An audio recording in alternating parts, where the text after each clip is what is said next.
저희가 상영관이 2층에도 있는데 거기는 좀 그 공간이 좀 넓어요. 근데 피치 못하게 이렇게 좁은 공간에서 하게 돼서 오신 분들한테 좀 죄송한데요. 네, 일단 감독님부터 그 인사 말씀 부탁드리겠습니다. 마이크 주셔도 되고요. 네. 역병의 시대에 이렇게 역병을 들고 오셔서 감사합니다. 제가 지금 제주도에 있는데요. 마스크 쓰는 게 참 좋지 않더라고요. 숙소에서 나오는데 계속 마스크 두고 나오고 그게 뭐 제가 사회적 거리 두고 안 하는 게 아니라 어쩔 수 없는 사회적 거리를 하고 있어요. 하루에 사람을 한 명도 못 보기 때문에 집에 있으면. 네, 그렇습니다. 아무튼 찾아와주셔서 감사합니다. 네, 안녕하세요. 저 파도를 걷는 소녀에서 김수 역할 맡은 곽민규입니다. 반갑습니다. 네, 여기 왔을 때 매진이라 그래가지고 근데 매진인 좌석에 계신 관객들 보니까 너무 감동스러워서 깜짝 놀랐어요. 올 때. 오늘 좋은 시간 나눠 갔으면 좋겠습니다. 감사합니다. 네, 안녕하세요. 파도를 걷는 소녀에서 필성 역으로 출연한 김현목입니다. 예, 시국인데도 자리 참석해 주셔서 정말 감사드리고 또 귀한 거를 해주신 만큼 주부하면서 제가 좀 재밌게 빵빵 터뜨리도록 안녕하세요. 저는 똥꼬 역을 맡은 민동호고요. 아시다시피 저는 이제 그냥 파도 타는 사람이에요. 그래가지고 잘 모르는 일반인이라 생각하시고 그냥 편하게 재밌게 즐겼으면 좋겠습니다. 감사합니다. 안녕하세요. 저는 신혜나 역을 맡은 김혜나라고 합니다. 네. 오픈 채팅방 그 GV가 되게 재밌더라고요. 오늘 많이 네, 참여해 주시면 감사하겠습니다. 저는 파도를 걷는 소녀 프로듀서 정소은이라고 합니다. 오늘 강기루 배우님 함께 참석 못하셨는데 다음 주차 이제 상영하고 할 때는 저희 완전체 보실 수 있으니까 인차 관람 부탁드립니다. 네, 감사합니다. 네, 오늘 GV는 제가 초반에 좀 질문 한 개씩 드리고요. 그 다음에 해나 배우님께서 말씀하셨듯이 오픈 채팅방 통해서 자유롭게 지금부터 이렇게 질문 올려주시면 제가 그거를 질문을 드리도록 하겠습니다. 네, 먼저 감독님 어떠신가요? 아닙니다. 이상하죠. 감사합니다. 네, 또 영화 참 잘 보고 그 제주도에 대한 풍경이 담긴 것 같아서 되게 좋았던 영화였는데요. 이게 최초의 어떤 기획과는 조금 차이가 있다고 들었어요, 결과물이. 그래서 그 과정을 조금 관객분들한테 얘기해 주시면 감사하겠습니다. 네, 처음에 제가 기획했을 때는 물론 김수가 나오고요. 김수와 필성 같은 친구가 나오고 주먹 하나로 이제 학교를 재패해 나가는 노아르였습니다. 그렇게 이제 계속 시나리오를 쓰고 있다가 그때는 이제 삶을 바꾸는 계기가 파도는 아니었고요. 이제 권투였고요. 예, 뭐 역시나 뭐 이주민 2세였고 그러다가 이제 그 제작사 대표님한테 연락이 왔어요. 파도 그 서핑 영화를 한번 해보지 않겠느냐라고 해서 원래 원작이 있었어요. 이제 그걸 보는데 되게 이쁜 로맨스 영화였는데 저는 이걸 못합니다라고 첫 번째는 이제 고사를 했었어요. 했는데 그 다음에 다시 연락 오셔가지고 그러면 파도와 청춘이 들어가면 아무거나 좀 만들어 주시면 안 될까라고 대전작을 보시고 다시 말씀해 주시라고 해서 저는 너무 고맙게 일주일만 시간을 달라고 했지만 마음속으로 정해놓고 좀 튕기고 있다가 일주일 동안 즐거움을 이렇게 하면서 일주일 때 연락을 드렸던 기억이 납니다. 네, 그 감독님 전작을 보면은 물론 이제 영화랑 공통점이 청춘이랑 그다음에 어떤 노동의 현실이라든가 그런 인물들한테 약간의 가혹한 삶을 다뤘다면은 이번 영화에서는 조금 약간 숨통이 트이는 좀 밝은 영화가 된 것 같아요. 어떤 계기가 있으신지 궁금해요. 예, 학교를 집회에 나가는 그 영화를 아마 도시에서 찍었다 그러면 흑백에다가 되게 암울한 영화가 되지 않았을까라는 생각을 하고 있었어요. 역시나 이게 제주가 주는 힘이었던 것 같아요. 제 첫 이제 그 컬러 영화였고요.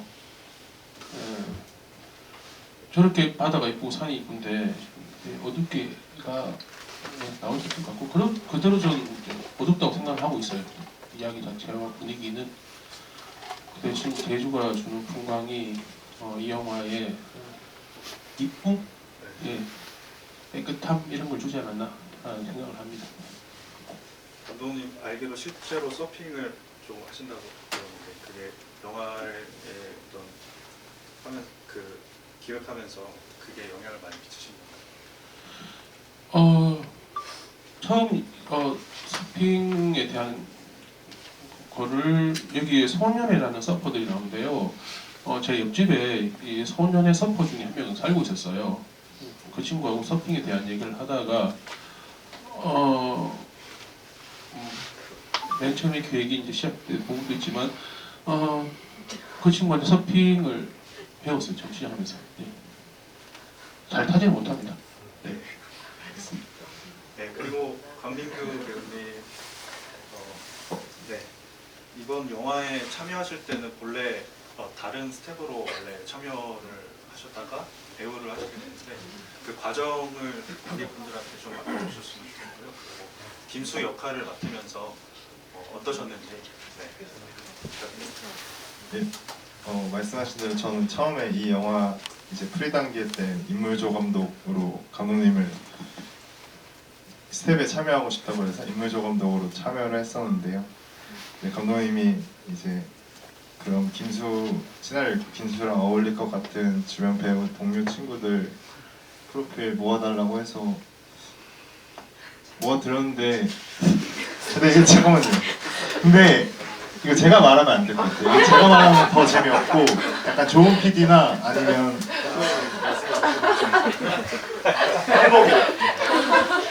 피디님한테 드릴까요? 네. 네, 그래서 말씀을 이어가자면 그래서 프로필을 전달 드려서 실제로 지금 해나 배우님 같은 경우에는 저희가 그 미팅 단계에서 이제 딱 봐도 해나에 너무 잘 어울리는 역할이라 캐스팅을 했고요. 그러고 나서 이제 원래 저희 영화에 이제 최초 캐스팅 되셨던 분은 김현목 배우님이세요. 그래서 이제 수에 지금 보신 것보다 사실 연령대가 조금 낮았고, 그래서 이제 김현목 배우를 이제 저희가 이제 염두에 두고 있다가 이제 그 광민규 배우님이 이제 수에 대한 그 후보군이 차츰차츰 늦어지면서 이제 그러면 적격자가 없을까 하다가 이제 저희 그 조감독님이랑 감독님이랑 이제 그 인물 조감독님이랑 세 분이서 조감독님 집에서 이제 도원 결의를 맺다가 갑자기 이제 자다 일어나서 그렇게 제가 하고 싶다고 얘기하셔가지고 서로 캐스팅된 비화가 있고요. 그러면서 사실 현목 배우님 같은 경우에는 원래 저희 영화 제가 처음에 초고 받았을 때 필성이라는 캐릭터가 존재하지 않았었어요. 근데 이제 저희가 김현목 배우님은 꼭 같이 하고 싶었어가지고 이제 영화적으로 어떤 캐릭터를 같이 할 수 있을까 해서 사실 현목 배우님 때문에 필성이라는 캐릭터가 탄생했고, 그리고 또 그게 영화에 잘 녹아들어서 저는 개인적으로는 현목 배우님이 수를 하는 것보다 필성을 한 게 저희 신의 한 수였다라는 생각을 하고 있고요. 네. 그래서 저는 이제 또 현목 배우님이 또 너무 이 필성에 대한 그 감정 연기선을 굉장히 잘해주셔가지고 저도 사실 이번 작품이 처음이었거든요. 이제 현목 배우님 처음 한 작품인데 너무너무 저도 이렇게 정말 너무 좋으신 배우구나라고 하면서 제주에서 촬영을 했던 기억이 있습니다. 네, 박민규 배우님 얘기를 해주실 줄 알았는데 되게 현목 배우님은 사실 영화에서 제가 봤을 때는 가장 설명이 부족한 캐릭터 같아요. 그러니까 어떤 대사나 이런 것들을 통해서 많이 드러나긴 하지만 표면적으로 이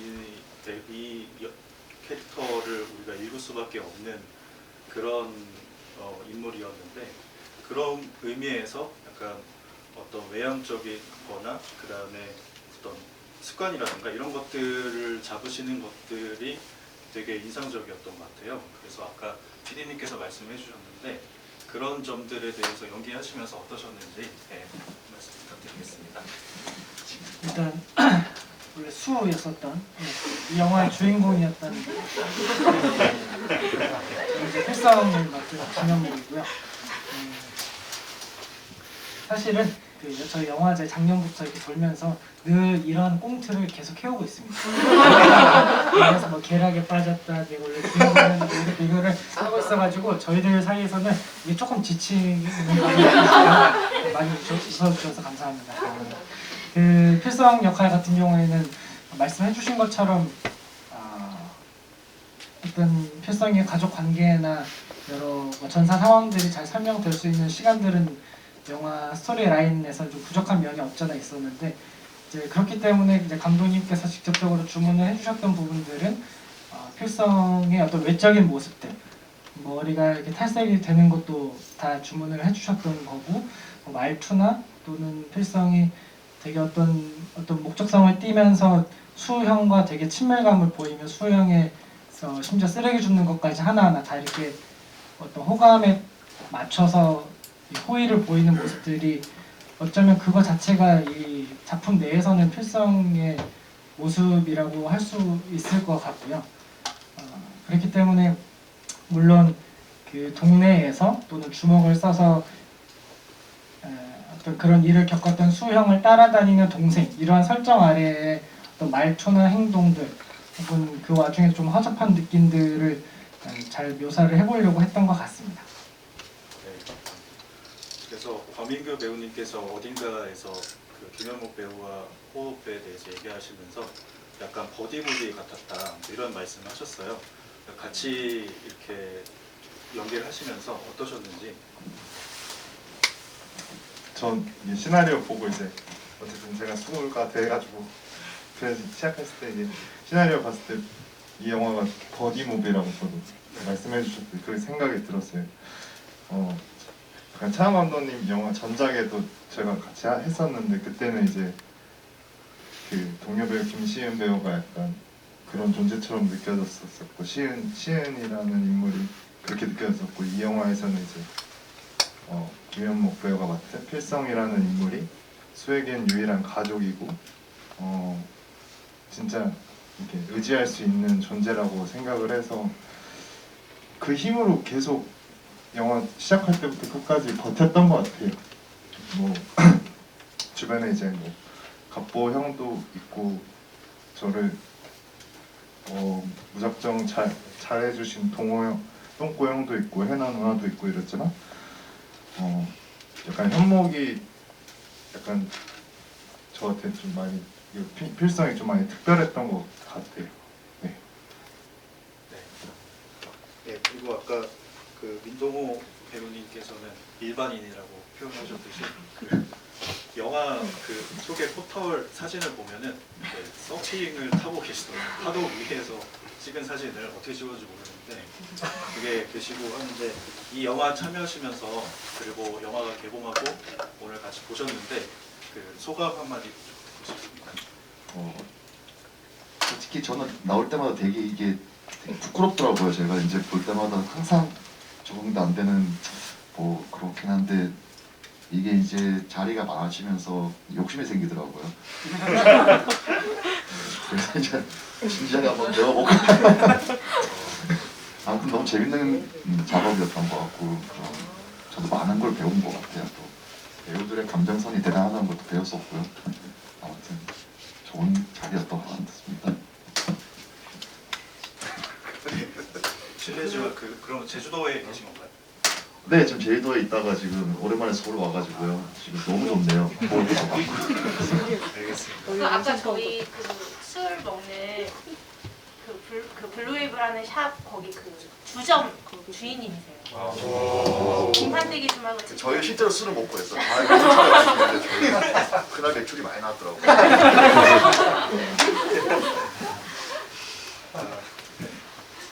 그리고 김혜나 배우님께서는 어떻게 보면 이 영화에서 인물들 중에 가교 역할이라고 해야 될까요? 그러니까 인물과 인물을 연결해주는 어떤 인물이 떨어졌을 때 그거를 빨리 가서 이렇게 연결해주고 뭐 이런 역할이었던 것 같은데 영화 촬영하시면서 기억나시는 어떤 촬영 현장의 기억이라든가 있으시거나 부탁드립니다.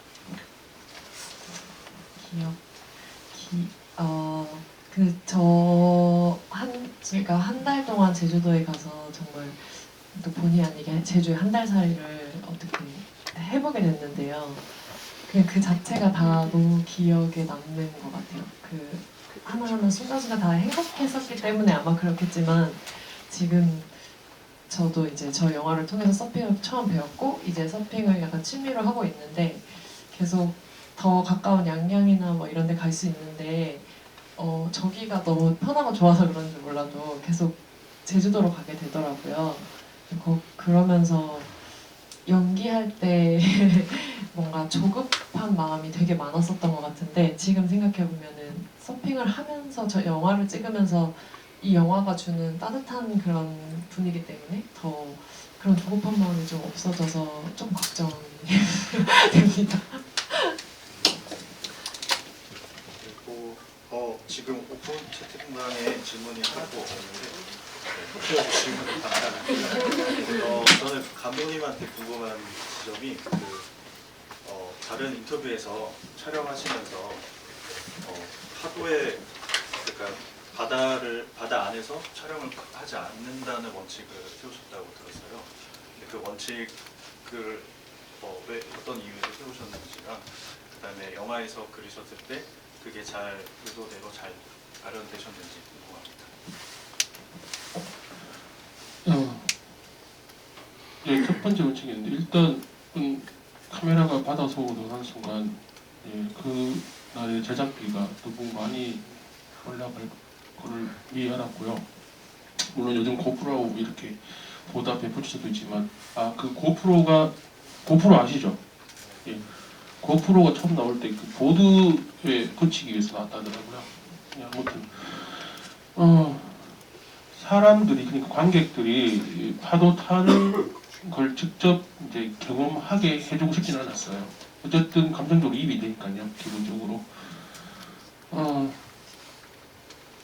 수가 보는 시선처럼 이렇게 파도 위에 둥둥 떠 있는 사람들을 바라보기를 원했습니다. 제가 신의 20일 인터뷰 때도 잠깐 했던 말인데요. 차이밍양 감독이 그런 말을 하시더라고요. 자기는 날아가는 돌에는 관심이 없고 돌이 떨어져서 일어나는 물의 파장에 관심이 있다. 자기는 그걸 찍는다라고 했는데 저도 그런 마음으로 하는 것 같습니다. 지금 오픈 채팅방에 질문들이 올라오고 있는데요.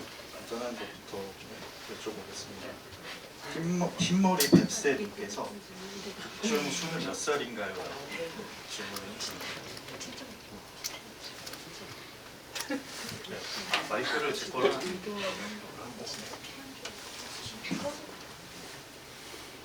몇 살인 것 같아요, 그러면? 나는 한 20살 정도로 생각해요.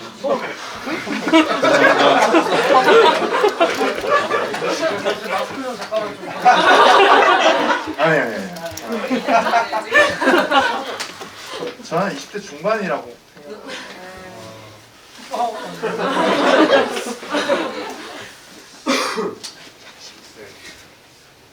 제가 생각하기로는 더 어리게 약간 생각을 했었던 것 같은데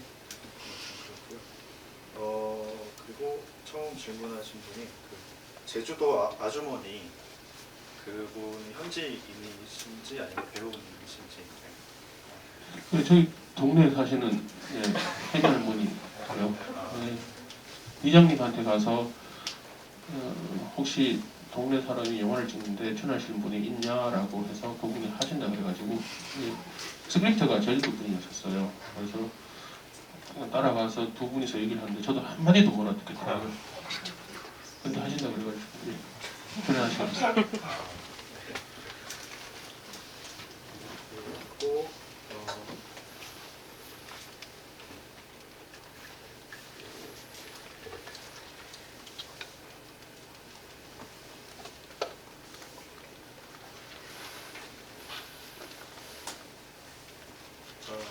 저도 이게 궁금했는데 그 해나의 오빠는 죽은 걸로 묘사가 되는데 이게 어떤 얘기가 있는지 궁금하거든요.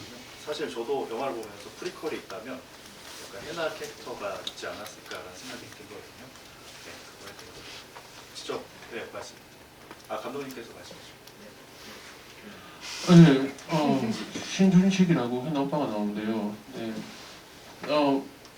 예, 그 아시다시피 뭔가를 프리퀄이 있다면 되게 엄청난 일을 하시고 돌아가신 분이라고 그러는데 실제로 그 모델이 있습니다. 예, 분명히 모델이 있는데요. 준식이라는 제 친구가 지금 스리랑카에서 이제 파도를 타고 있는 친구가 있어요. 예, 스리랑카에서 타는 이유는 당연히 좋은 호수나 캘리포니아 가서 타면 되지만 너무 비싸기 때문에 예, 가장 생활비가 적게 드는 나라에 가서 지금 열심히 서핑을 맨날 타고 있고요. 그리고 바닥에 영화에 안 나왔구나. 예, 원래 그 비석. 예, 세 명이서 처음 만나서 술 마신 장면이 이제 밑에 바닥에 비석이 있거든요. 모래에 이제 이렇게 덮여 있는데 그 비석은 실제로 중문에 있는 비석이에요. 1세대 서퍼가 이제 중문에서 파도를 타시다가 돌아가셨는데 중문 해수욕장을 가보시면 알겠지만 계단을 내려가다가 계단 끝에 왼쪽에 조그만 비석이 있거든요. 그쪽이 이제 서퍼들은 듀크 포인트라고 해서 바닥이 다 암석이에요. 그 사람은 암석인데 물론 물 밑에 있으니까 안 보이는데 거기가 상당히 위험하거든요. 그래서 프로라든지 초상급자가 아니면 타지 못하는 곳인데 거기서 이제 1세대 서퍼, 한국의 서퍼를 개척하신 분이 파도를 타시다가 돌아가셔가지고 그분을 기리는 비석이 있습니다. 예, 그런 것과 더불어서 이제 제가 모델로 영화에 등장하진 않지만 모두 다 알고 있는 듯한 인물로 설정을 했습니다. 그 영화에서 쓰였던 소품 비석은 제 인스타에 업로드되어 있으니까 제가 다시 보관을 피드로 돌려놨거든요. 가게 있어. 그 가게 있어. 네, 그 동호회 가게 앞에 잘 모셔져 있으니까 제주도에 한번 가신다면은 방문하셔서 구경하시는 것도 좋을 것 같습니다. 그리고 원주 관객님께서 필성이 먹는 그 메뉴가 궁금합니다. 다리 떨면서 메뉴가 뭐죠? 다리를 떨었을 때 느낌이 어떠셨는지. 이제 다리를 좀 장시간 떨게 되면서 좀 규칙적으로 못 떨게 됐던 그 기억이 있고요. 이제 버벅거리게 되니까 이제 그런 순간 이게 자연스럽지 못하다는 게 티가 나니까 조금 걱정했었던 기억이 있고, 메뉴는 사실 저도 기억이 안 나가지고 어제 여쭤봤었어요. 하나는 오뎅탕인 것 같죠? 맞아요. 네. 보니까 감독님은 그 초반 테이크를 쓰셨다고 하는데 약간 오뎅탕에 국물이 조금 많이 쫄아 있었던 것 같은데 아닌가요? 그것까지는 확인을 못했는데 오뎅탕이랑 하나는 그 닭똥집? 맞아요. 네, 두 개라고 하시고. 오늘 좋아하는. 맞습니다. 오뎅탕을 안 좋아하고 닭똥집을 좋아해가지고요. 네네. 촬영이 끝나면 좀 먹고 싶어가지고 촬영하면서 닭똥집만 골라서 먹었었고, 또 시내에서는 그 천민밀 양꼬치 집에서 양꼬치 구이를 먹었습니다. 이게 질문이었나요? 그래, 그랬나요? 중요한 질문이었습니다. 네, 맞습니다. 네, 그리고 수가 파도에서 이제 사실 관객들 입장에서는 영화를 보면서 파도 위에서 언제 한 번은 딱 뭐가 쓰고 파도를 보시게 되지 않을까 어떤 기대가 있지 않았을까 싶어요. 근데 마지막에 물론 그거를 그 민동호 배우님과 둘이서 이렇게 파도를 이렇게 유영하고 있는 걸로 표현을 주시긴 했지만 그거는 어떻게 생각하시는지, 왜 안 쓰셨는지. 시나리오에서는 쓴다라고 되어 있었고요. 당연히 저는 못 쓸 걸 알고 있었고요. 시나리오는 되어 있어가지고 계속 강민기 배우가 저한테 물어봤어요. 제가 열심히 연습해야 되는 거 아닌가요? 근데 할 만큼 해보는데 할 수 있으면 찍자 라고 하고 촬영 중반에 넘어가면서 자연스럽게 저는 그냥 똥꼬와 수가 바다 라이언음이라 그러거든요. 나가 있는 그 뒷모습을 생각하고 있었는데 그래도 만에 하나 싶어가지고 찍으러 나갔었습니다. 결론은 못 넣었습니다. 너무 어려웠어요. 혹시 지금 그 서핑 하시나요? 그 이후로? 제가 마지막으로 서핑했던 게 이제 하이난에서 촬영했던 거였는데 그게 재작년 겨울이었는데요. 그때는 몇 번 일어났었거든요. 근데 지금은 또 실력이 엉망이 되었을 것 같습니다. 네, 그리고 이어서 그 수의 어떤 희망 같은 걸 물어보신 것 같고요. 수의 꿈은 엄마를 만나는 것이었나요? 그렇다면 그 영화 마지막 그리고 그 하이난에 간 이후의 수의 어떤 삶은 어떻게 변화하고 어떤 삶을 살았을까? 뭐 이런 질문을 해주신 것 같습니다.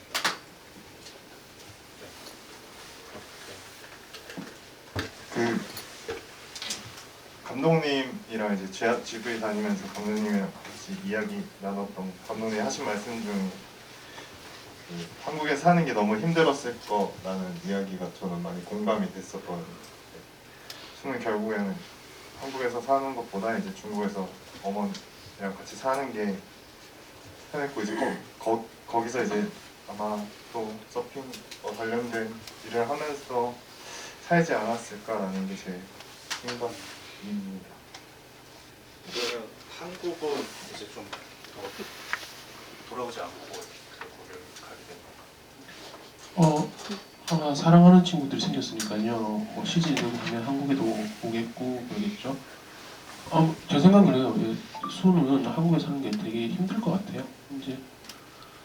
이게 영화에서 나오다시피 계속되는 차별과 폭력에 아마 노출되어 있지 않을까? 그게 되게 싫었을 것 같아요. 그러니까 친구들도 있고 사랑하는 동생도 있지만 가는 거고 그 필성이가 나 엄마한테 갈래 그랬을 때 아무 말도 없이 가라고 하는 이유도 아마 그런 거지 않을까라는 생각합니다. 그러면 감독님께 그 이주민 삶을 어떻게 보면 이 영화에 담으셨는데 어떤 계기가 있으신가요? 소란 캐릭터를 만드신 계속해서 제가 관심사가 노동에 대한 문제였는데요. 어느 순간 제가 기사를 보게 됐어요. 지금 한국에 이주민 1세대들이 들어온 지 한 25년, 30년 되어 가거든요. 그러면 그분들의 자식들이 있을 건데 지표상에 그분의 자식 2세들이 나타나지를 않아요. 조사를 하는데도 그 이유는 한국인으로 그러니까 이제 숨어 살고 있다는 자기가 2세대다 뭐 엄마가 중국 사람이다 뭐 아빠가 중국 사람이다 베트남 사람이다 말을 안 하는 거죠. 왜냐 그러면 말을 하는 순간 차별이 시작되기 때문에. 근데 그게 그 한국만의 문제가 아니라 뭐 세계 여러 나라의 문제인데요. 그런 부분들이 갑자기 지표상에 나타나는 순간 큰 사회 문제도 나타나더라고요. 그 일본의 자이니치 문제도 마찬가지고요. 일본 자이니치들도 지표상에 나타내는 것보다 아마 10배가 더 많지 않을까라는 그런 기사도 봤는데요. 그걸 보면서 수의 생각을 많이 했던 것 같아요. 네, 그리고 그 민동호 배우님께 질문이 있는데요. 두 가지 질문을 한꺼번에 드릴게요. 영화에서 아마 그 민동호 배우님이 서핑을 하는 걸 보고 이제 수와 필성이 그걸 보고 감탄하는 장면이 있는데 영화에서는 그 민동호 배우님이 서핑을 하는 모습은 포착이 되지 않거든요. 그래서 그 이유가 있다면 좀 궁금하다고 하시고요. 그리고 제주도에 가면 직접 수업을 받을 수 있는지도 궁금하다고 하십니다. 일단 수업 같은 경우에는 돈을 좀 열심히 제가 해야지. 강습 아까 그 단지가 나오잖아요. 그 강습 그게 사실 진짜 저희가 받는 강습비거든요. 영화 하신다면 열심히 제가 알려드릴 수가 있습니다. 명함 가져오셨으면은 명함이요? 명함이 없네요. 네이버에 검색하시면 더블루웨이브라고 예약 전화 제가 받고 있습니다. 그리고 서핑씬 같은 경우에는 저희가 이제 서전이라는 친구랑 같이 이제 서핑을 타긴 했었거든요. 근데 뭐 감독님 의도대로 다 그게 통편집이 된 것 같습니다. 그래서 오늘 감독에 여쭤보는 게 더 정확한 답변이 나올 것 같아가지고요. 네, 서핑하는 모습들을 찍긴 찍었는데 절대 뭐 영화에 사용할 목적으로 찍은 것도 아니었고요. 예, 혹시나 그 배경에 나오는 장면 정도 사용하고 싶어서 찍긴 찍었고, 네, 민동호 배우 서핑하는 모습 진짜 멋있습니다. 예. 예, 그게 아마 제주도에 가서 서핑 강습을 받은 그게 있어요. 제가 이거 좀 다른 얘기인데 보통 이 바다로 나가면 라인업까지 나가야 되거든요. 서핑을 하면서 파도가 맨 먼저 오는 곳까지 나가야 되는데 이 모두를 누워서 패들링이라고 하잖아요. 이렇게 아까 그 영화에 나오지만 누워서 배를 붙이고 가슴을 들고 하는데 민동훈 배우는 무릎 꿇고 타서 그냥 이렇게 저으면서 나가요. 그게 참 저는 멋있더라고요. 관전이죠, 관전. 예, 찍긴 찍었는데 또 그게 있어요. 이게 서핑이 대중화가 되고 사람들을 많이 이제 하시는 스포츠가 됐는데 그래도 아직까지 서핑이라고 하면 배럴이라고 하죠. 되게 멋있는 모습을 상상을 하세요. 파도가 이렇게 쫙 터널처럼 가르고 그 밑을 보더가 쫙 빠져나가는 서핑 국제대회 가시면 볼 수 있습니다. 그런 파도가 없고요. 지금 그 여기 나오는 보드가 롱보드라고 보드가 되게 긴 보드예요. 그 보드는 파도를 쫙 가르면서 그 위에서 파도를 걸으면서 바로 걷는다는 게 파도 타는 기술 중 하나거든요. 보드 위에 이렇게 걸어가는 거예요. 앞으로 갔다가 뒤로 갔다가 하는 그거를 모티브로 해서 파도를 걷는 소년이라고 했습니다. 아마 그런 모습들을 기대하셔가지고 파도 타는 모습을 보여주면 에이 저게 뭐야? 라고 했을 수도 있을 것 같아요. 예. 파도를 타는 소년이 아니고 파도를 걷는 소년이죠. 네, 그리고 한 분이 그 감독님 이마의 종용 때문에 고난이 난 글자가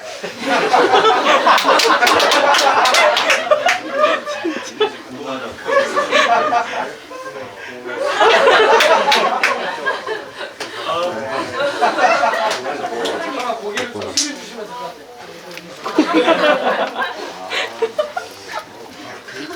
이거는 감독님 먼저 말씀 주시고 PD님도 한번 말씀 주시면 좋을 것 같아요. 영화 찍으면서 좀 어려웠던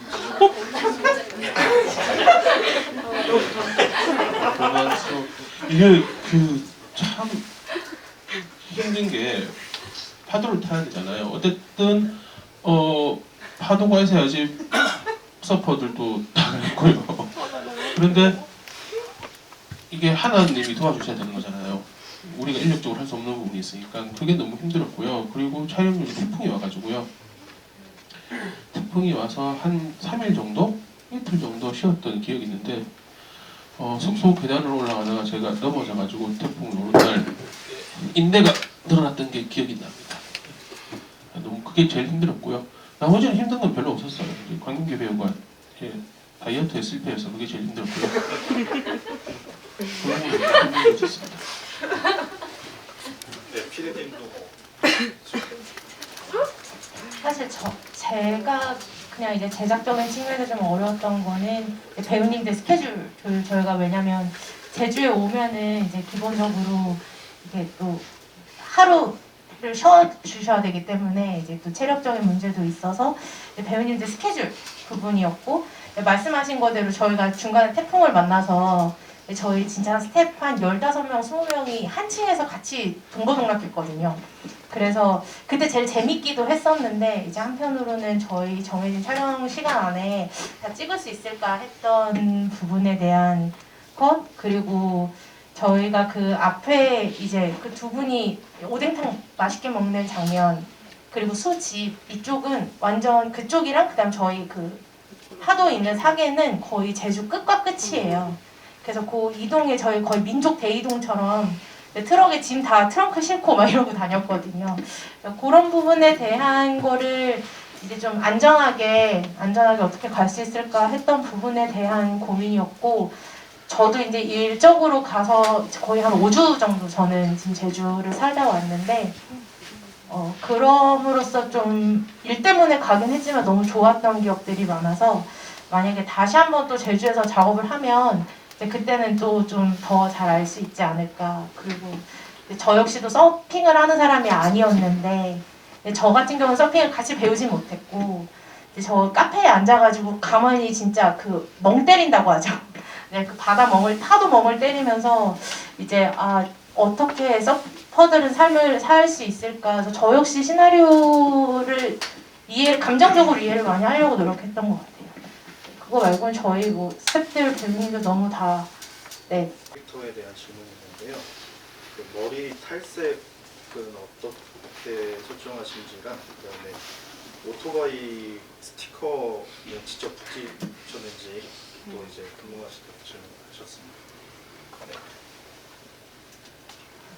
근데 흔히 탈색하면 양아치잖아요. 까만 머리인데 양아치처럼 보이려고 탈색하자 그러는데 탈색이 너무 이쁘게 돼가지고요. 예. 그랬고 오토바이는 동네 친구들 오토바이예요. 예. 혼다 리틀커브와 이제 스쿠터가 있는데 그 두 대를 제가 빌리기로 하고 해가지고 두 사람한테 어울리는 바이크가 어떤 바이크인가라고 했는데 예. 표정이는 예. 스쿠터가 어울렸고 수는 혼다 커브가 어울려가지고 예. 사용이 됐어요. 역시나 스티커나 이런 것들은 원래 붙어있는 스티커였어요. 이 두 오토바이 다 주인은 서퍼들이었고요. 네, 그리고 거기 보면 영화 보면은 서퍼분들이 많이 나오잖아요. 실제 거기 지역에 계신 분들로 하신 거죠? 네, 소년회라는 서퍼 크루가 있고요. 예, 그리고 다른 서퍼분들도 계시고요. 저희 동네 사는 서퍼들도 있고, 사계에 있는 서퍼들도 있고, 이거는 예, 민동호 배우가 설명하셨습니다. 거기 이제 극중 나왔던 이제 서퍼들은 진짜 말 그대로 저랑 같이 이제 서핑을 하는 친구들이거든요.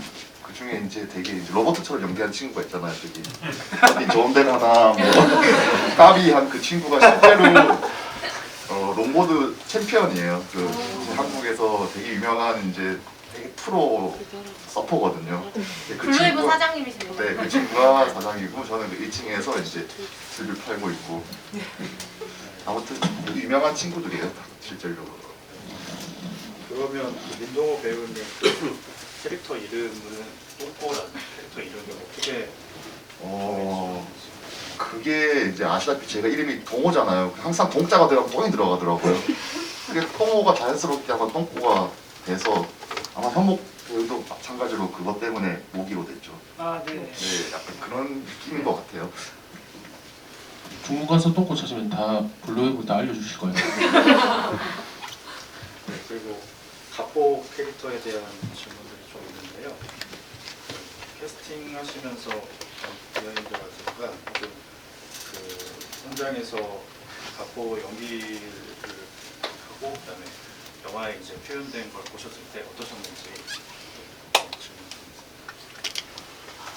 드리겠습니다. 갑보 역할 처음 생각했을 때 좀 그냥 강기루 배우가 생각이 났었어요. 강기루 배우 전작이 아니지 전작은 아니구나. 명태라는 단편 영화에서 조선족 역할을 했었거든요. 근데 제가 맨 처음에 명태라는 단편 영화를 봤을 때 실제로 조선족을 캐스팅한 줄 알았어요. 근데 실물로 만나본 강기루 배우는 그렇게 스마트하고 예, 엄청난 이미지, 예, 되게 샤프한, 되게 예, 근육질의 남자였거든요. 네, 또 복싱도 오래 하셔가지고 예. 몸이 또 엄청 좋으시고. 깜짝 놀랐습니다.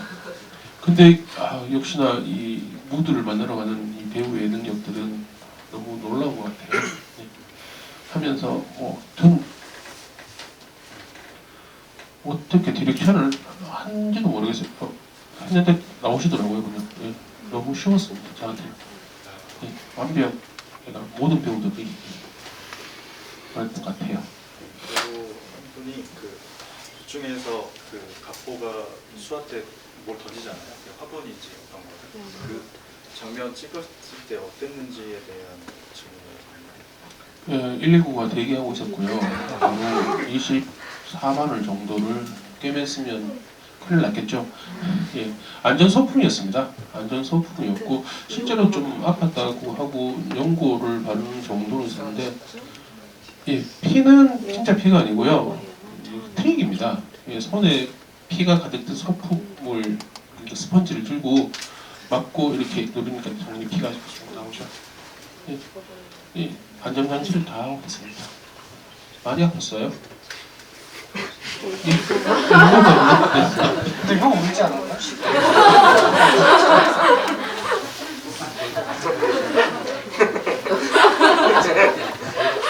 네, 그리고 수가 이제 밤에 잘 때 주먹 쥐는 장면에 대한 질문이 있는데요. 그거에 대해서 좀 설명을 해주신다면. 그 영화 시작하자마자 이제 재판에서 그 사회봉사 명령을 설명하는 게 이제 사운드 뭐라고 해야 되나 그렇게 흘러나오잖아요. 근데 수의 과거에 대한 전사 설명이었던 것 같아요. 그 주먹을 보면서 이제 더 이상 이렇게 범죄 저지르면서 쪽팔리게 살지 말자는 약간 그런 다짐 같은 의미의 장면이어서 네, 감독님이 써주신 시나리오대로 연구를 했습니다. 그리고 필성은 왜 빚을 600이나 지게 됐는지 그거에 대해서 어떤 질문이 있네요. 그 금액이 어떻게 나온 거죠? 그 중에 나오지 않나요? 600은 나옵니다. 네. 왜 600을 빚었어요? 그러니까 어제 사실 원래 전에도 알긴 했었는데 그 아버지가 선장이었다고 하죠. 아까 그 들으셨다시피 왜 탈색했냐? 약간 양아치는 탈색. 스쿠터 오토바이 어떻게 정해졌냐? 약간 좀 예쁜 거 필성. 600도 아마 그런 의미가 아니에요. 감독님 좀 여쭤보고 싶습니다. 그건 맞아요. 네, 맞아요. 필성하고 그런 현목 배우님하고 전사를 얘기할 때 혼도니까 그러니까 한국 사람이니까 가족의 전사를 제가 처음에 상담하고 시작했을 때 선장의 아들인데 더 이상 이제 일을 하지 못하는 선장의 아들이고요. 당연히 힘든 상황에서 산통이라고 그러죠. 산통은 시장에서 이제 빌려준 리수 같은 거거든요. 그걸 갑보가 넣는 걸 친분을 이용해서 아마 빌리지 않았을까. 한 600 정도를 뭐 1000만 원도 그렇고 예, 갚는 시간을 생각해서 한 600 정도? 보통 산통을 300, 500, 1000만 원 단위로 빌리거든요. 예, 그렇게 해서 설정을 했습니다. 약간 어려움에 처한 한국인이다 이 정도를 생각했어요. 그리고 그 필성이 쓰레기 뒤질 때 욕을 하는 장면이 있는데 그게 애드립인지 하는 질문이 있습니다. 지금 같은 그게 애드립인가? 대사가 있었나요? 디렉션을 준 것 같아요. 네. 딱 한 번 정도 이게 필성의 캐릭터를 표현해 줄 것 맞다. 같아가지고 네. 연출 대충은 안 합니다. 저도 제가 재치 있게 해낸 줄 알았는데 맞습니다. 감독님이 한 번 하라 그래가지고 딱 한 번만 한 것 같습니다. 그 손가락 욕하는 것도 되겠죠. 손가락 욕해야죠. 제가 기억 안 나는 거 봐서는 아마 예, 애드립이지 않을까? 그건 애드립인가요? 손가락 욕이 맨 처음에 등장 시나리오 있어요. 예, 시나리오 있었다고 하네요. 제 인성에서 그게 나오는 거 쉽지 않은데. 네. 그리고 마지막에 질문 주신 분이 그 중간에 수가 갑보와 이면을 청산하고 나쁜 짓을 그만하려고 하잖아요. 근데 이제 필성 한마디에 이렇게 흔들리고 거기에 이제 합류하게 되는데 왜 그렇게 하게 됐나에 대한 수의 캐릭터에 대한 질문 같습니다. 아무래도 필성이가 이자 때문에 힘들어하는 걸 알고 있으니까 제가 안 한다고 하면 이 일 자체가 없어지거든요. 그렇기 때문에 고민을 하다가 하자 이렇게 했던 것 같아요. 네. 덧붙여서 아마 되게 위험한 일이니까 필성을 좀 더 보호하기 위해서 같이 가지 않았을까라는 생각을 좀 하고 있었어요. 아마 뭐 필성이 혼자 갔다가는 일을 그르칠 것 같고, 예. 그래서 옆에서 도와주기 위해서 가지 않았나라는 생각도 하고 있습니다. 그리고 필성 배우 필성 캐릭터에 대한 질문도 있는데요. 그 감정선 묘사하기 가장 힘들었던 장면이 어떤 장면이었는지에 대한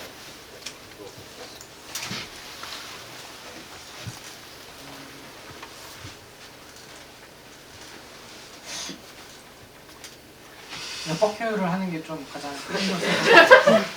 사실 아무래도 이제 필성 감정선이 가장 깊다라는 걸 이제 스토리라인의 흐름으로 생각을 해보면 이제 수형과 이제 주점에서 나누는 장면이라고 생각을 할 수가 있는데, 사실 개인적으로는 오히려 그 부분에 있는 감정을 되게 빨리 잡혔던 걸로 기억을 하고 있거든요.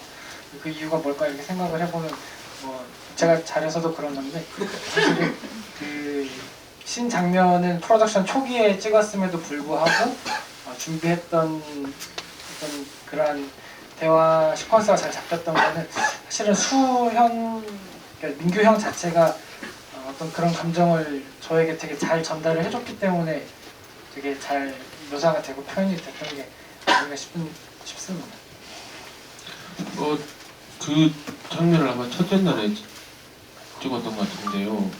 낮에는 그냥 왔다 갔다 걷는 장면들만 찍고, 그러다가 밤에 이제 필성이와 대화하는 장면을 찍었는데, 수란 캐릭터와 필성이라는 캐릭터에서 제가 적극적으로 이렇게 딱 몸에 맞는 느낌은 못 들었었어요. 그래서 되게 불안한 어떤 그런 지점들이 있었는데, 제가 연출할 때 스타일이 그런 것 같아요. 그걸 배우들한테 계속 요구하진 않아요. 당연히 요구할 수도 없는 부분이고, 그 부분은 배우님들이 하셔야 하는 어떤 그런 부분들이기 때문에 촬영이 첫날이고 해서 좀 불안한 지점이 있긴 있었는데, 그날 저녁에 두 분 연기를 보고 그냥 저는 100% 독사를 믿고 가는 도 되겠다라는 생각이, 확신을 좀 가졌습니다. 네. 그 채팅방으로 받고 있는데, 혹시 제가 놓친 질문들이 있을 수 있고, 그 다음에 이게 관객분들 계신데 이게 음성으로 한번 질문을 해도 좋으실 것 같아요. 물론 불편하시겠지만, 혹시 직접 질문하고 싶은 분 계시면 손 한번 들어주실 수 있을까요? 네, 질문을 다 가능하셨네요. 제가 직접 선물을 만들어 왔거든요.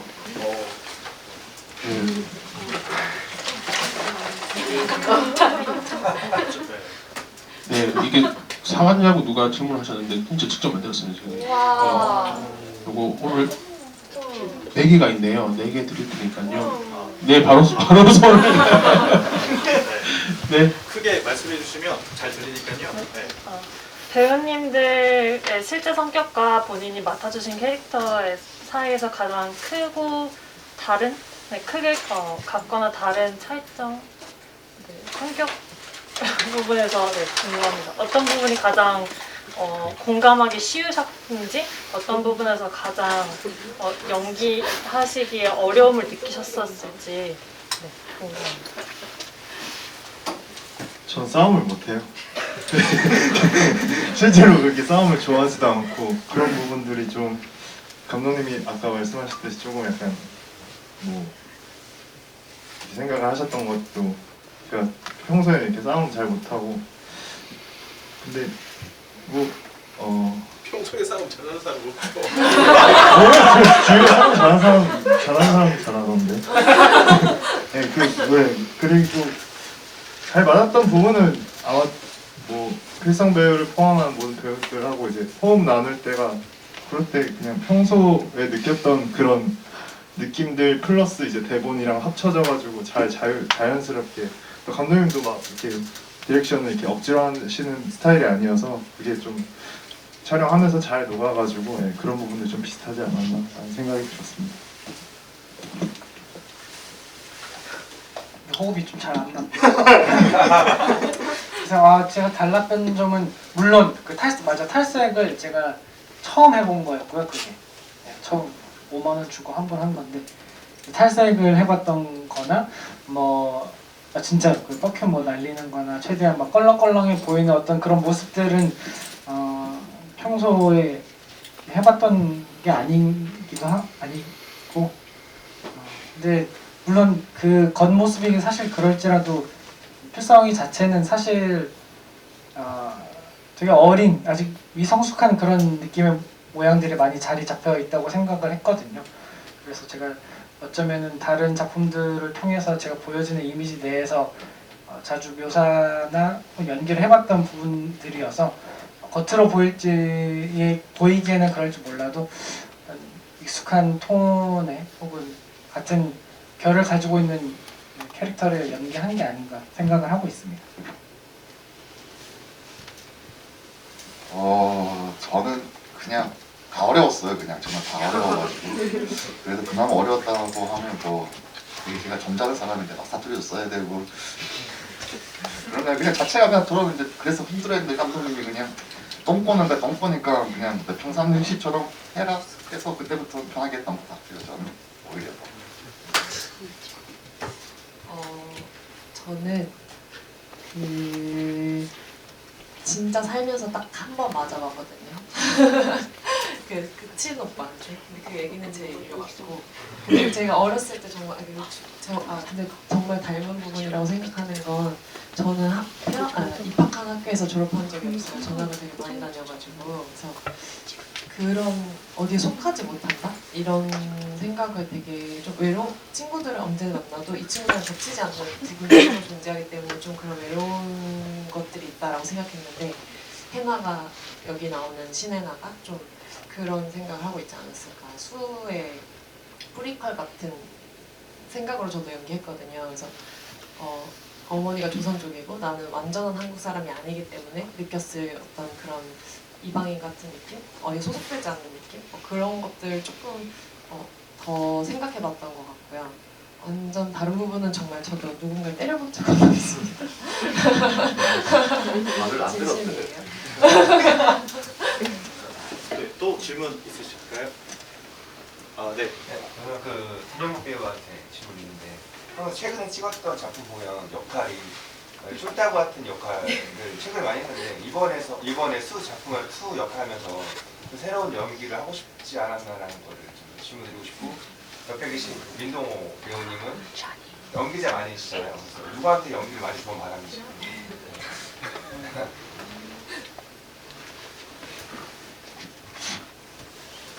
사실 질문이 뭐였죠? 쫄따구를 못한 거에 대한 아쉬움?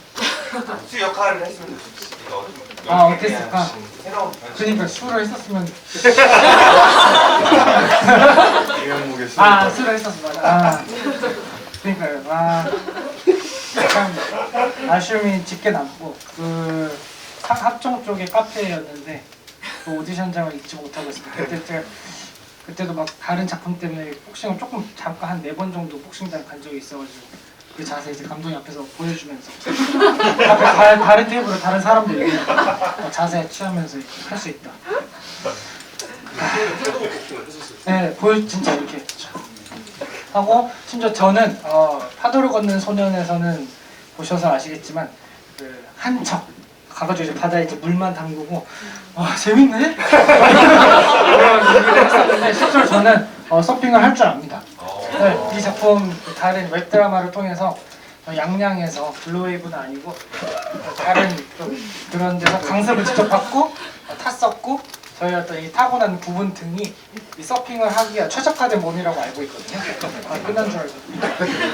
하여튼 그랬음에도 불구하고 하여튼 수에 안 됐는데 저는 이제 PD님이 말씀해 주신 것처럼 제가 생각해도 물론 이제 시나리오는 계속 각색이 되어 왔지만 수를 맡았을 때 어떤 그런 제 모습보다는 민규 형이 맡은 수와 필성 이 둘 사이에 어드무비의 형태로서 제가 표현할 수 있는 필성이 저에게 더 적합하지 않았나. 그리고 실제로 연기를 함에 있어서도 걱정했던 것보다는 일단 수 형이랑 같이 큐를 받고 연기를 하면은 되게 마음 편하게 잘 묘사를 할 수 있었던 걸로 기억을 하고 있습니다.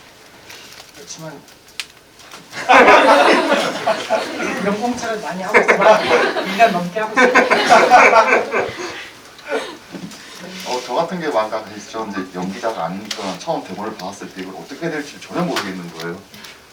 그래서 감독님이 그냥 평상시처럼 하라 그래가지고 이제 그냥 저 원래 말투 그냥 부산 그냥 삽시로 하게 되면서 그럴 때는 괜찮은데 또 이제 배우 진짜 전문 배우님들이랑 호흡 맞추는 부분들이 있잖아요. 근데 그거는 진짜 제가 걱정했던 거 말고 배우님들이 워낙 이게 감정을 표현 잘해주셔서 저도 자연스럽게 녹아가더라고요.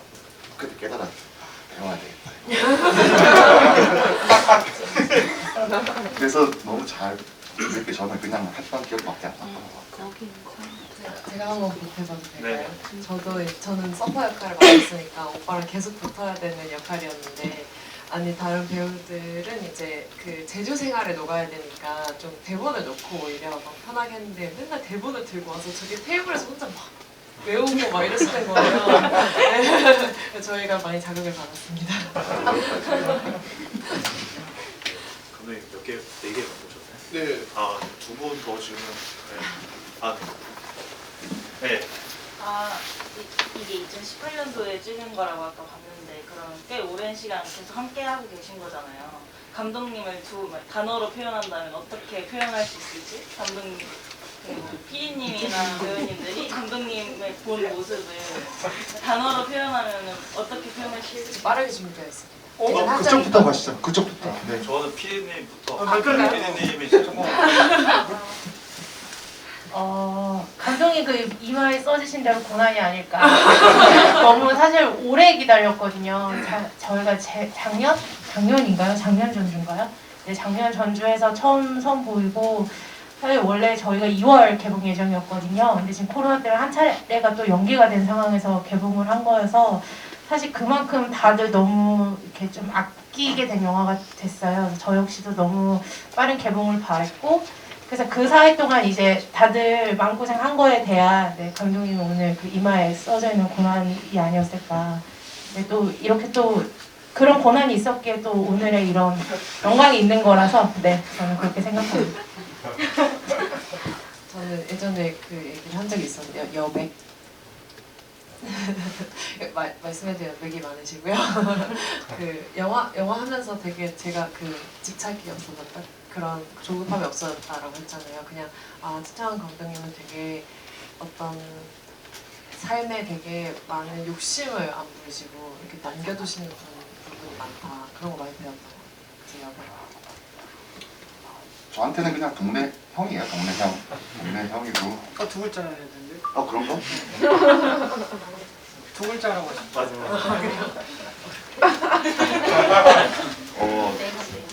아영. 내용은 좀 힘든데. 아영 같은 존재. 아영 맞아. 완전해. 되게 항상 편하게 해주셨던 분이셨던 것 같고요. 그랬던 것 같습니다. 저는 최창원 감독님을 천재라고 표현하고 싶습니다. 신빙성이 있는 게 그 네이버 이런 거기에 이제 최창원 쳐보면은 천재라는 수식어의 기사가 상당히 많습니다. 진짜 저도 처음에 좀 납득이 잘 안 되는데 하여튼 검색을 해보시면은 천재라는 수식어가 많다고 알고 계시죠? 모르셨어요? 수식어 많다라는 거. 네, 천재. 뭐 GV 이렇게 질문 주고 받으면서 느끼셨겠지만 생각보다 그냥 막 하시는 게 많잖아요. 뭐 노란색, 뭐 자전거래, 오토바이. 하지만 사실 잘 생각해 보면 그게 과연 막 했을 건가? 말을 못 이으시. 웃겨야 된다 욕심. 되게 어려운 질문인데요.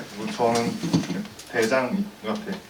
저 두 편 같이 했었고 창원 형이랑 같이 영화 찍는 사람들도 많이 보고 했는데 창원 감독님이 쓴 김수라는 인물 제가 제일 어렵게 생각하는 캐릭터였어요. 츤데레 같이 이제 하는 그런 모습들 같은 것들 창원 형 좀 많이 이렇게 보고 발췌했던 것 같아요.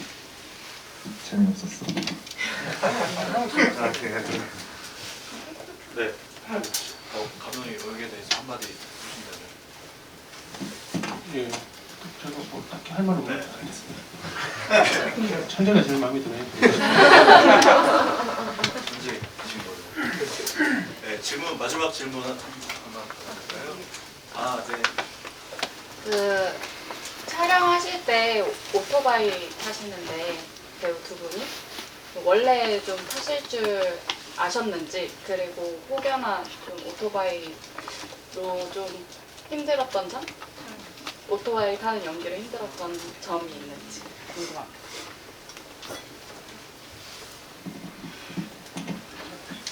에피소드가 많이 생각나요.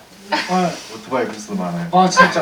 맞아, 까먹고 있었어. 오토바이 일단 형 같이 말씀하시죠. 형은 이거는 해나를 태우고 가는 장면이었는데, 오토바이 탈 줄 알아요. 저 전작에서도 오토바이 탔었었고, 면허가 일종 대형 면허도 있고. 형도? 네, 얼마 전에 영화 찍으면서 취직했어요. 네, 오토바이 탈 줄 알고, 소유의 오토바이도 있고.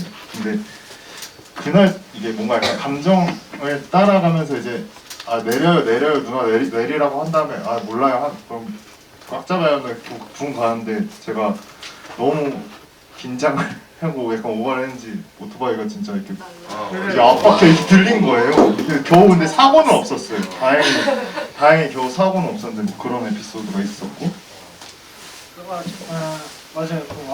그러니까 아찔한 저는 그 장면 이제 뒤에서 출발하는 그 시퀀스였어가지고 저도 막 연기하면서 이렇게 하고 있는데 저도 오토바이를 탈 줄 알고요. 원래 그 전 작품에서 몇 번 오토바이를 탈 기회가 있어가지고 탈 줄은 알았는데 물론 이제 민규 형만큼 능숙하지는 못했죠. 그래서 이제 뭐 장면도 막 뭐 성내고 화난 채로 그래서 오토바이 타는데 무서워가지고 조금 얌전하게 출발한다던가 또 자갈길 같은 거에서도 넘어질까봐 무서워서 막 긴급하게 막 출발하고 이런 건데 되게 그러면서 엄청 안전하게 출발하고 그런 것 때문에 감독님 좀 아쉬워하셨던 걸로 기억을 하는데 그렇죠?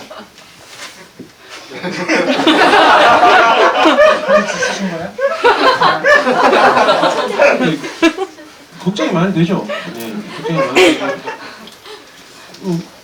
당연히 박민규 배우는 바이크를 탈 줄 알기 때문에 걱정을 안 했는데 해목 배우가 오토바이를 탄다고 탈 줄 안다고 했는데 못 하더라고요. 제가 그 출발을 하고 난 다음에 이제 NG가 나면 다시 오토바이를 가져와야 되잖아요.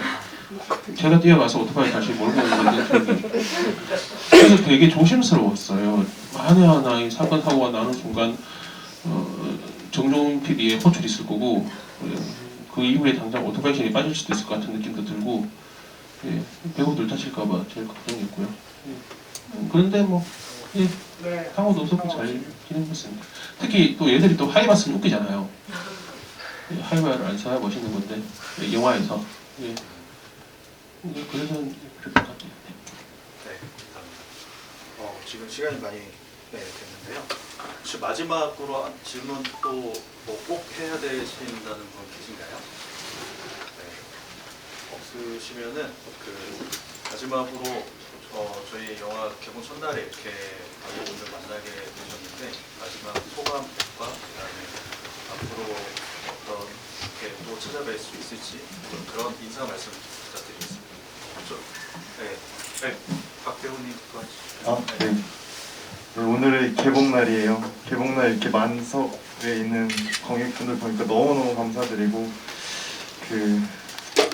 제가 앵무 시네마 되게 좋아하거든요. 집이 멀어서 자주 오진 못하지만 되게 좋아하는데 독립영화관에서 파도소를 많이 보셨으면 좋겠습니다. 네, 주변에 입소문 좀 많이 내주세요. 감사합니다.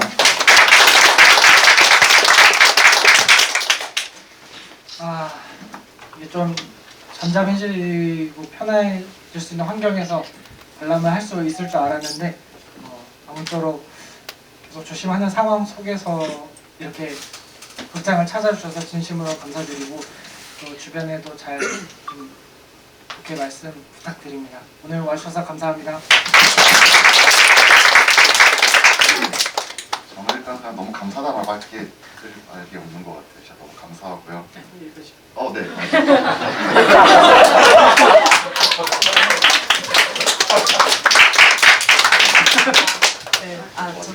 저도 너무 감사하고요. 저는 한 가지 홍보해도 될까요? 제가 5월 말에 그 배우전이라고 해서 제가 출연한 단편 영화들을 모아서 상영을 하는데요. 여기 계신 배우분들 강기루 배우님 다 했는데 저만 못해가지고 네, 그것도 앞으로 하실 거고요. 일반 사이트에 들어가시면 보실 수 있고요. 네, 그것도 많이 관람해 주시면 감사할 것 같고 오늘 너무 이렇게 가까이서 보시느라고 힘드셨을 텐데 코로나 때문에 불안하시기도 하실 텐데 가시기 전에 손 꼭 깨끗이 씻으시고요. 네, 건강하시길 바랍니다. 사실 영화에 대한 부분은 앞에서 많이 말씀을 해주셔서 저 오늘 이렇게 의미 있는 자리에 함께해서 정말 감사하고 저희 크레딧 보시면은 사실 이렇게 앞에 감독님들이랑 배우님들은 만나실 기회가 많으시잖아요. 근데 저희 이렇게 함께한 스태프들이 굉장히 많거든요. 근데 지금 다들 작품 활동 활발하게 하고 계시는 분들이세요. 그래서 혹시 뭐 이제 크레딧 보시다가 조금 이 분에 대한 앞으로의 작품 활동을 궁금하시면 저희 스태프들의 그 차기작에도 좀 관심을 많이 가져주셔서 그 독립영화가 많이 나올 수 있었으면 좋겠습니다. 감사합니다.